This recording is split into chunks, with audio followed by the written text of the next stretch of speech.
Passage, this phrase that Paul says, "What, have you not homes to eat in?" to suggest that one cannot eat on the church property. And so this, I want to point out again, this passage, the church property and the church building is nowhere in view of the context in this chapter. This chapter is about the sanctity of worship, of the worship assembly.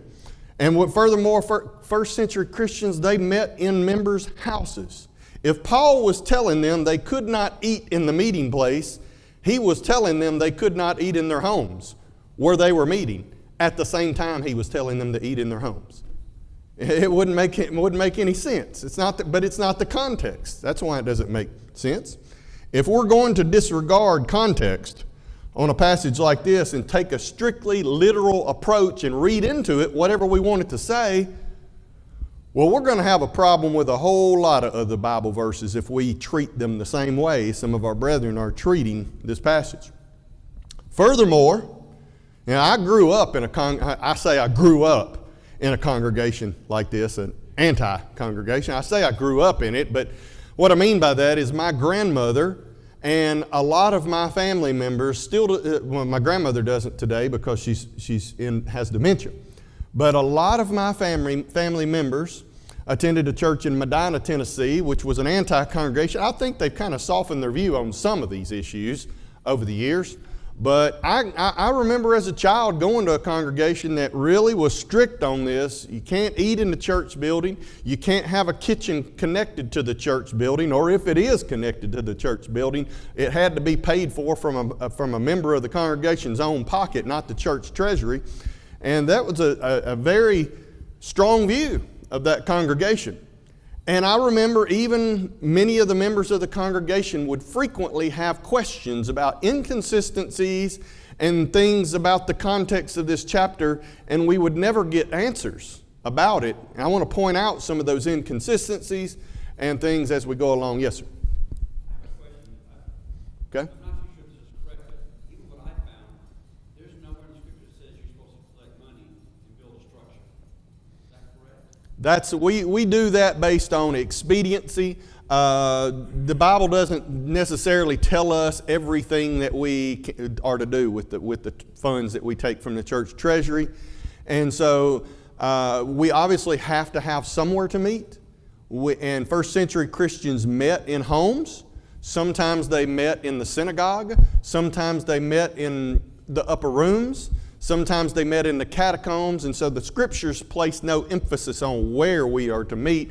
And so it was deemed expedient somewhere throughout history that it would make sense for the church to have a building that was sizable enough that growing congregations and memberships could come together and have the room and the space needed for greater numbers to congregate and have Bible classes and things like that. And so it was done, expediency is the way that was. That same thing like the fellowship hall, that's expedient to have all the Christians get together and spend time with one another aside from the actual worship area.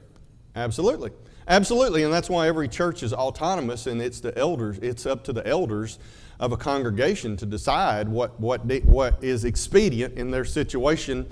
Of course, we all have to give an account for our stewardship. We may not agree with the fact that down the road a congregation might have deemed it expedient to build a gymnasium. We may not agree with that, but they don't have to answer to us. They answer to the Lord. And so it's good that every congregation is autonomous. But yes, an argument, one might make a great argument for the expediency of a gymnasium, or a fellowship hall or whatever.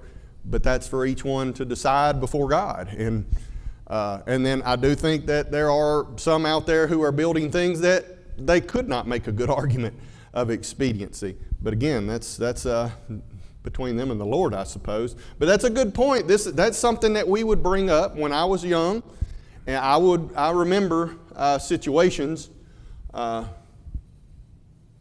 just noticed somebody that didn't look like they belonged out here trying to open the door. It looks like somebody maybe off the Green Line or homeless person maybe was trying to get in the door over here. So if somebody might want to check that out. I think they're walking around to the other doors on the north, south, east, west side. Okay. But that is something that I remember some of the adults in the church that some of my family were in like this. People would bring that up sometimes. They would say, well, we don't have the authority to build a kitchen. And then someone would say, well, we have just as much authority to build a kitchen as we do the church building itself. And there was all kinds of arguments that went back and forth. I remember them very well because as a child even as a child I didn't know much about the Bible, but I certainly was familiar with this chapter because there was so much arguing among the church in regard to it. And here's something else that would, another logical argument to make, that if Paul was saying here that when he says, have you not homes to eat in, if Paul means by that you can't eat in the church building, I want you to eat at home, then that also means we can't eat at El Mezcal or Taco Bell or anywhere else because he told us to eat at home.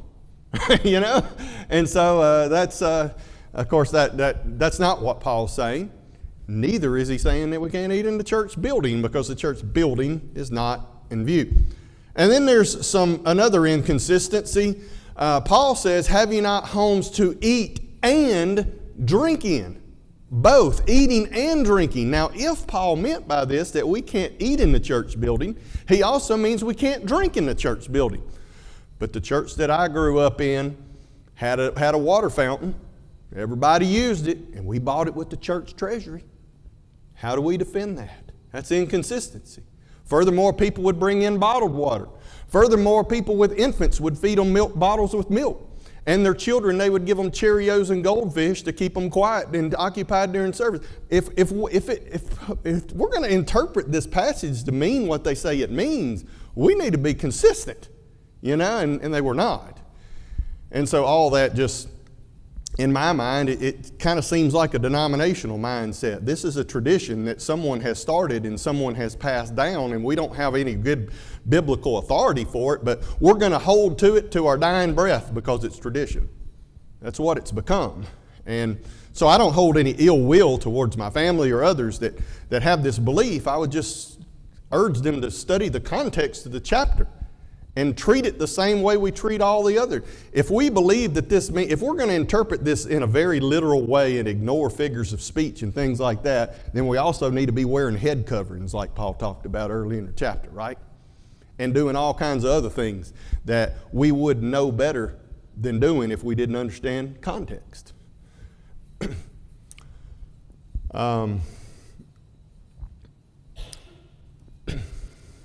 Of course, then there's the going a step further, where they would also add to that man-made prohibition not to eat in the church building by then adding on that a kitchen can't be attached to the church building.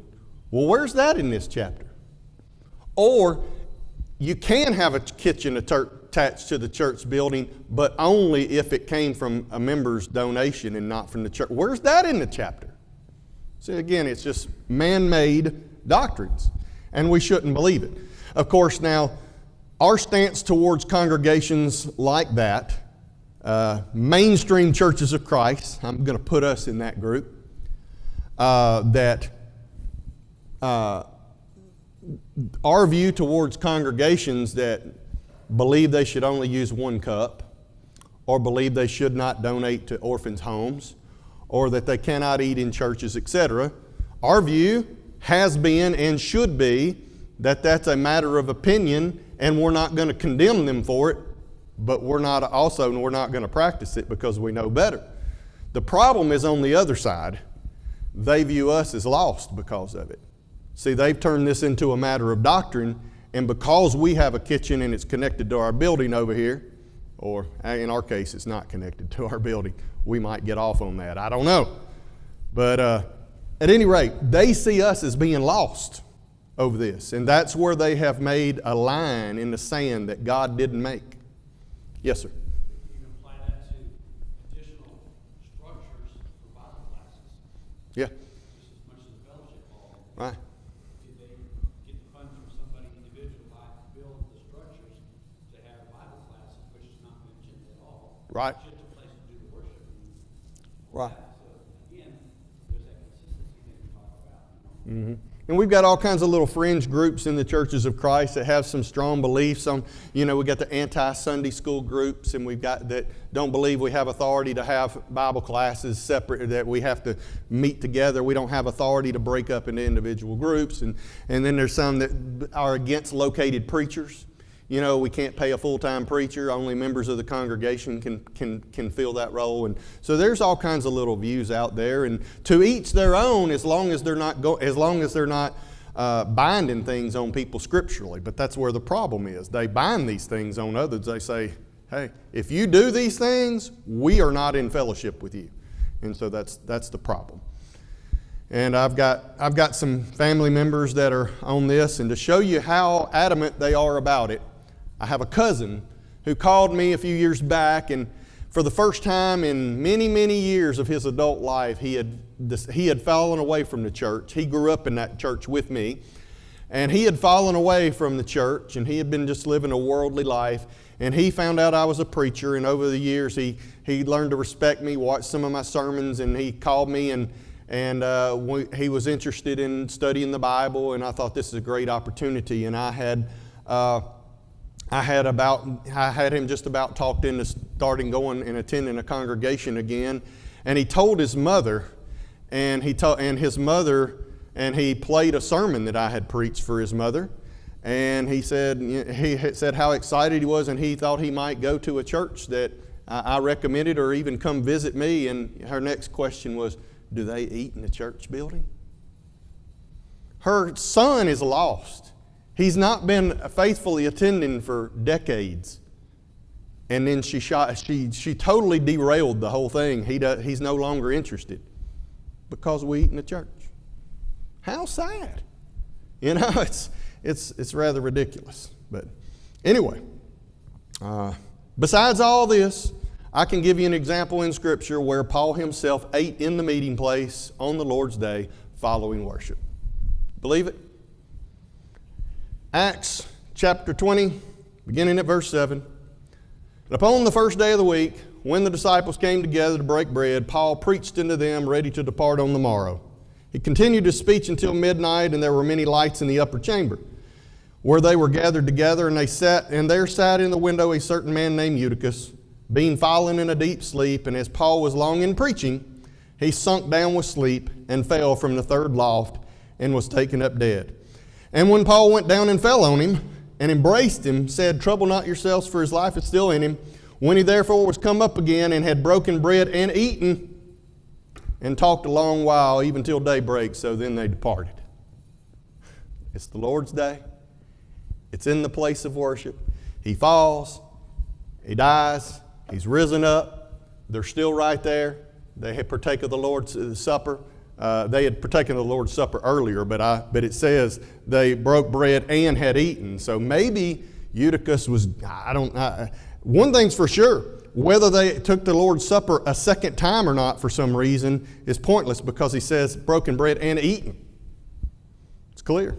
They ate in a meeting place. So that ought to be the end of the argument. But anyway, questions, comments, anybody? Yes, sir. I just think it's important that, in my opinion, that the eating in the area, like we have a fellowship hall and stuff like that, to me that should be separate. Mm-hmm. And it should not be in the part of worship or be detracting from worship. I got to tell you, Yeah. in July, I went on a trip. I was out in West Texas, went to a congregation there. Just first thing when I went in the door, this guy introduced himself to my brother-in-law and me. Hi, I'm whatever his name is. Would you like some coffee and donuts over here? And they had a whole thing in there of some donut company was sponsoring them, and later they were putting stuff on the thing up there about the coffee company or whatever. And personally, I cannot stand coffee. I can't stand the smell of it. And all through work, all you're smelling is coffee. Mm-hmm. Yeah. And I felt like saying, I wish I could have brought some broccoli or fish like that. But all I'm saying is that was very distracting. And people are in there, eating their donuts, going back for more donuts. Yeah. They said, people, if you want more donuts,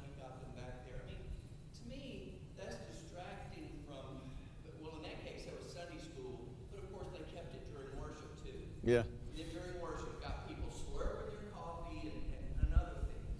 And I agree. what you said about the kids,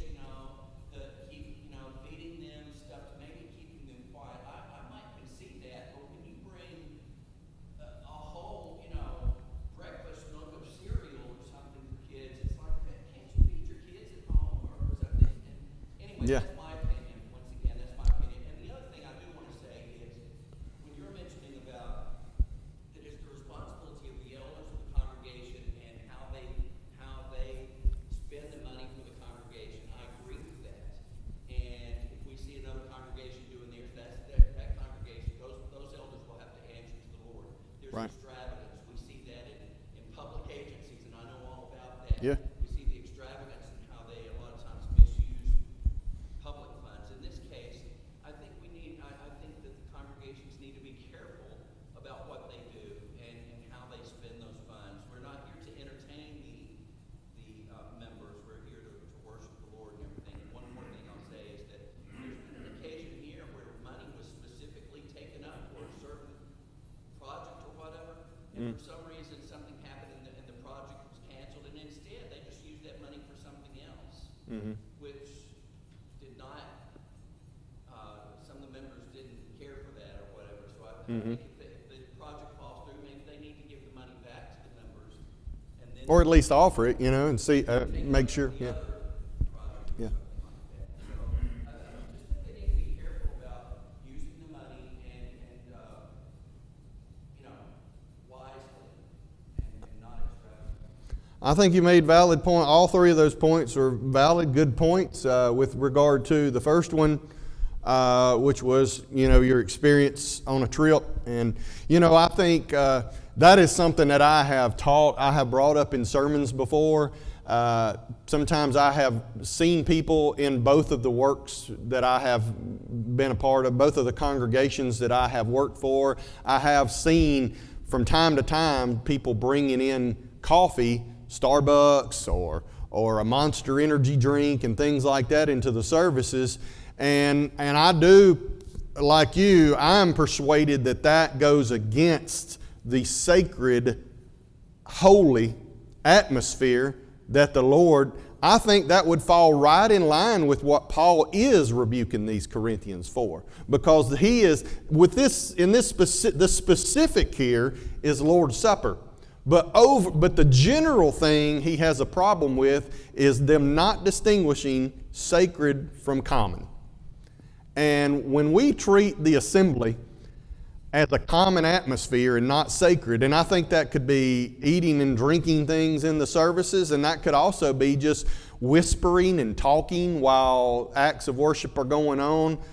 Clearly, the people engaged in such do not have an appreciation for what, if they were to go and read the Old Testament and all these other passages where God is distinguishing between sacred and holy, they would probably be fearful for their actions, But, and I think that's what I think with regard. I've seen people do it in Bible classes, and maybe it's just my opinion. I'll admit, it is just my opinion. When it comes to Bible classes, I don't think it's a good idea there either. But that's just an opinion.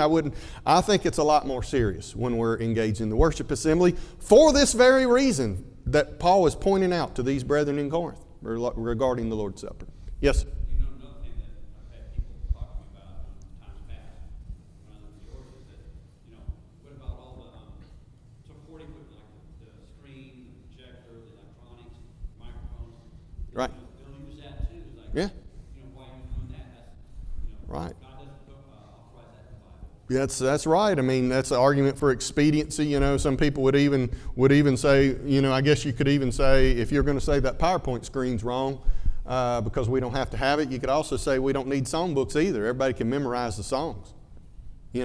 So we can memorize the songs on the radio we like. Why can't we memorize these? And so, I mean, it depends on how crazy and radical you want to be. But,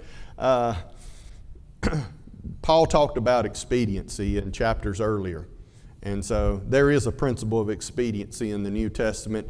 And we know that just from, if we think about it, when the command to go ye therefore, Paul doesn't tell us how to go, whether by train, plane, automobile. A choice has to be made. And so as long as we can deem it expedient to do so, I guess one could say, well, I'm going to go preach, but I'm going to go fly to every congregation by my own jet airliner. And so I'm going to buy me a jet airliner, a jet plane from the church treasury. And I guess one could claim that's expedient, but really does it really fall under the definition of expediency? There's a little area there where people have to really use their logic and common sense and consider stewardship and expediency together. Thankfully, every church is autonomous, and what another church decides down the road to do, we don't have to suffer the consequences of that. I'm thankful that this congregation has very conservative-minded elders when it comes to making such decisions, and that gives me a clean conscience that the Lord's not going to have a problem with us on that. All right, any other questions or comments? I forget what else was I forget the other things that Maury brought up if I wanted to comment on those, but anyway, so didn't want to belabor that point about the eating in the church, but I grew up in a congregation like that, and there's plenty of them still out there today that teach that way, and so with all respect to those individuals, that's just not in the context. It's not what Paul's talking about at all. Okay, verse 23. For I have received of the Lord that which I also delivered unto you, that the Lord Jesus, the same night in which he was betrayed, took bread. All right, and so first of all, let's look at some of these statements. He said, I have received of the Lord. Paul is claiming that the information he's transmitting to them came directly from the Lord. And you may recall that, Paul was not a convert to Christ when Jesus was alive on his earthly ministry. And so he received it from the Lord, but it wasn't during the Lord's earthly ministry. When then was it? I think the Lord communicated directly to him this, and we have examples of that. Acts chapter 18, verse 9, where the Bible says, Then spake the Lord to Paul in the night by a vision. Be not afraid, but speak and hold thy peace. Or Acts chapter 22, verse 18, And I saw him saying unto me, Make haste and get thee quickly out of Jerusalem, for they will not receive thy testimony concerning me. And Acts 23, verse 11, And the night following the Lord stood by him and said, Be of good cheer, Paul, for thou hast testified of me in Jerusalem. Thou must also bear witness also at Rome. And so the Lord did speak to Paul directly by vision and such. And so that is apparently what Paul's saying here. And he indicates that the teachings did not come from the traditions that were handed down. They didn't come from the things he taught them, didn't come from the apostles. They came directly from the Lord. That was probably when he spent that time in Arabia. It's recorded in Acts chapter 9, after Paul's conversion, that he went into the region of Arabia, and he was gone for about 3 years. And then Paul talks about it when he wrote to the Galatians. He said, When it pleased God, who separated me from my mother's womb and called me by his grace to reveal his Son in me, that I might preach among the heathen, immediately I conferred not with flesh and blood, neither went I up to Jerusalem, which is where the apostles were before me, but I went to Arabia and returned again into Damascus. And after 3 years, I went up to Jerusalem to speak to Peter and abode with him for 15 days. So Paul's saying that the things that he taught them, he didn't make them up. They weren't from his own mind. They weren't things that the apostles taught him or some tradition. These are things he received directly from the Lord. And please notice he said, which I also delivered unto you. This is not the first time Paul has discussed these matters with the Corinthians. He had already delivered these things to them. And so he is reiterating. Everything he's saying here, he's reiterating previous teaching. And so they can't claim that they're false worship according to the Lord's Supper. Okay? They can't say that what they're doing here is in ignorance. They have been taught. I'm out of time, so we'll stop and appreciate your attention and comments.